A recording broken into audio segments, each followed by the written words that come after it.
Good morning student.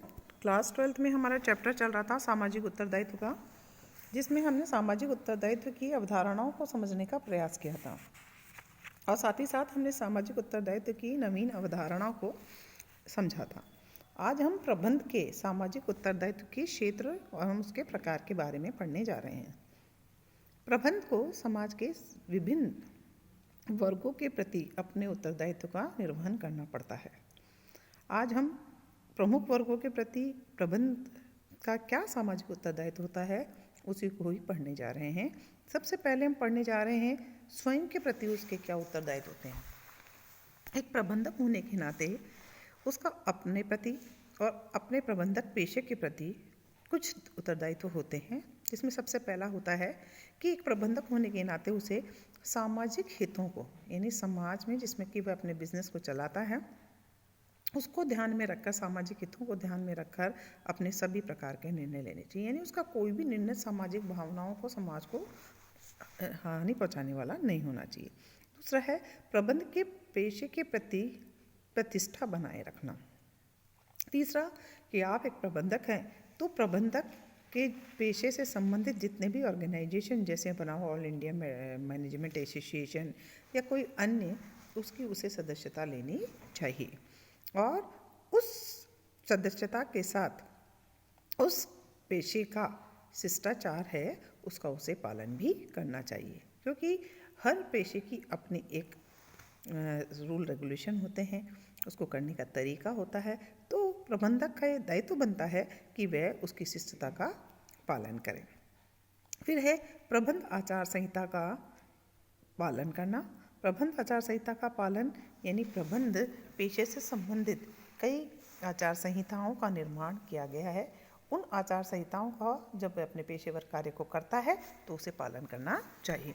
साथ ही साथ प्रबंधकीय ज्ञान, कहते हैं ना, प्रबंध है उसका डेवलपमेंट यानी विकास निरंतरता के साथ, समय और परिस्थिति के साथ होता जा रहा है। इसलिए आपको अपने प्रबंधकीय ज्ञान को निरंतरता से बढ़ाने के लिए उसके ऊपर रिसर्च के प्रति विकास में जो भी आप योगदान दे सकते हैं वो अवश्य देना चाहिए। अर्थात कहने का है कि प्रबंधक एक लकीर की फ़कीर के अनुसार प्रबंधकीय कार्य न कर हमेशा कुछ नयापन, जो समय की मांग है उसके अनुसार अपने निर्णय लें, उसके विकास में, उसके शोध में अपना योगदान दें और कहते हैं ना, अपने प्रबंधकीय ज्ञान को निरंतरता से बढ़ाता रहे।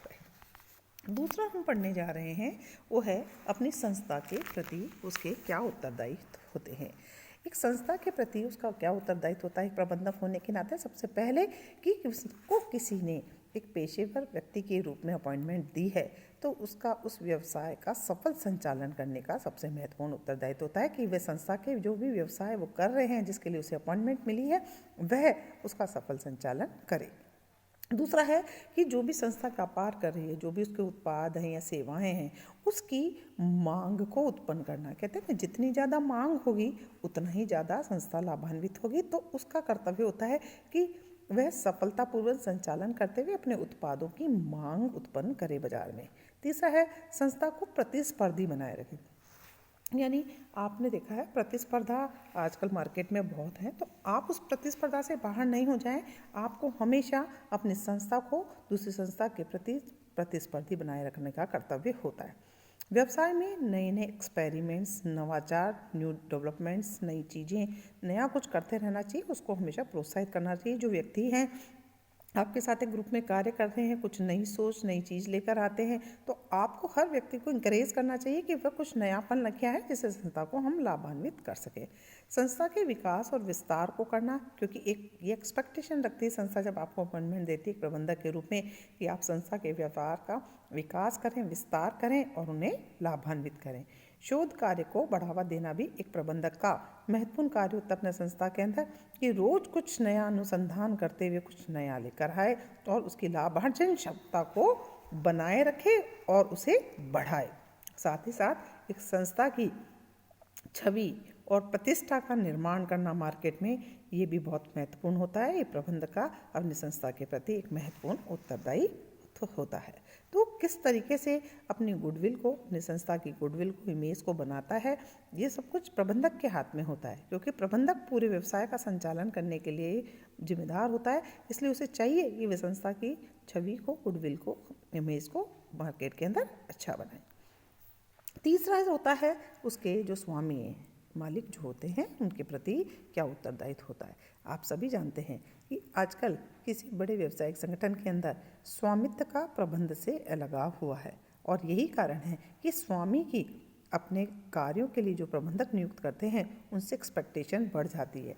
तो ऐसी स्थिति के अंदर एक प्रबंधक की स्वामी के प्रति क्या जिम्मेदारियाँ होती है, ये बहुत महत्वपूर्ण है। तो पहली जिम्मेदारी तो ये है कि मालिक ने जो भी पैसा विनियोजित किया है एक संस्था के अंदर, आपका कर्तव्य बनता है उसकी जितनी भी इन्वेस्टमेंट की हुई कैपिटल है उसको आप सेफ रखें, सुरक्षित रखें, उसे भी किसी भी कॉस्ट पर कम नहीं होने दें।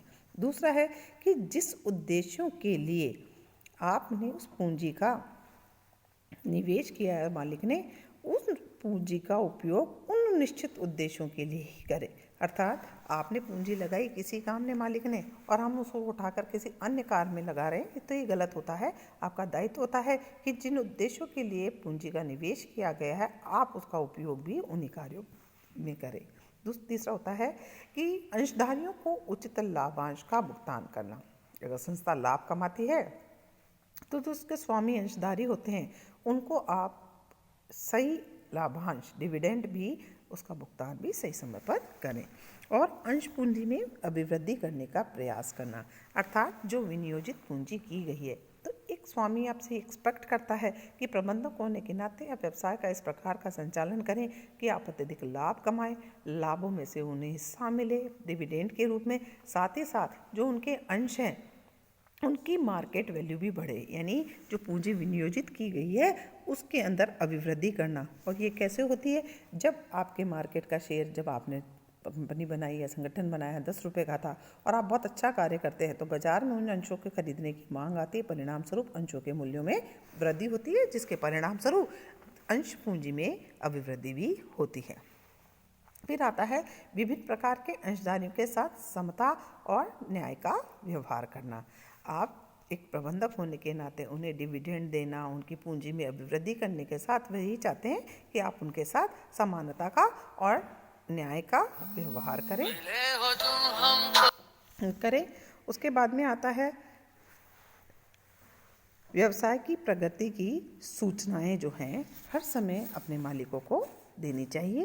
कपटपूर्ण व्यवहार उसे नहीं करना चाहिए, और कहते हैं ना कि गुप्त आड़ में, यानी पीछे से आप जिस पद पर बैठे हुए हैं उसका लाभ उठाते हुए किसी प्रकार का गुप्त लाभ नहीं उठाना चाहिए।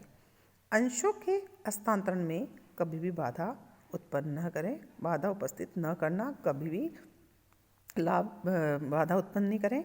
एक वर्ड होता है आंतरिक लाभ कमाना, जिसे हम यहाँ पर गुप्त लाभ का नाम दिया है।